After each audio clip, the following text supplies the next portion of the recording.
اگر یہ اقوال آپ کے دل میں اتر گئے تو زندگی کے دکھ آسان لگنے لگیں گے۔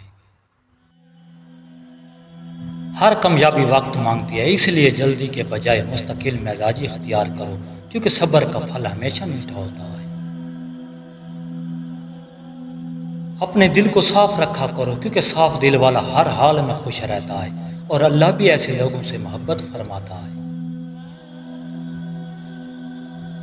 دولت سے سب کچھ نہیں خریدا جا سکتا، مگر اچھے اخلاق سے ہر دل جیتا جا سکتا ہے، اور یہی سب سے بڑی کامیابی ہے۔ جو شخص شکر گزار رہتا ہے، اس کی نعمتوں میں ہمیشہ اضافہ ہوتا ہے، کیونکہ شکر برکت کے دروازے کھول دیتا ہے۔ دوسروں کی برائیاں چھوڑ دو، اپنی اصلاح میں وقت لگاؤ، کیونکہ یہی عقل مندوں کا راستہ ہے۔ اللہ کے فیصلے ہمیشہ بہترین ہوتے ہیں، اگر آج کچھ نہ ملا تو کل ضرور بہتر ملے گا، اسی یقین کا نام امید ہے۔ ہر آزمائش کے بعد آسانی ضرور آتی ہے، یہ اللہ کا اٹل وعدہ ہے، اس لیے امید کا دامن کبھی نہ چھوڑو۔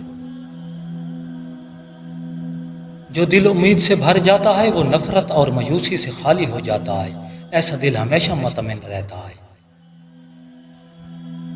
امید انسان کو ہار ماننے سے بچاتی ہے، یہ ہر بار نئی کوشش کا جذبہ دیتی ہے، کامیابی اسی جذبے کا انعام ہے۔ مشکل ہمیشہ راستہ نہیں روکتی، اکثر وہ نئی راہیں دکھانے آتی ہے، امید ان راہوں کو پہچاننا سکھاتی ہے۔ صرف تھامنل یا تصویر کی بنیاد پر فیصلہ نہ کریں، مکمل حقیقت جاننے کے لیے معتبر معلومات ضروری ہے۔ ہر دن کچھ نیا سیکھیں، سبسکرائب اور لائک مت بھولیے۔ اللہ نگہبان۔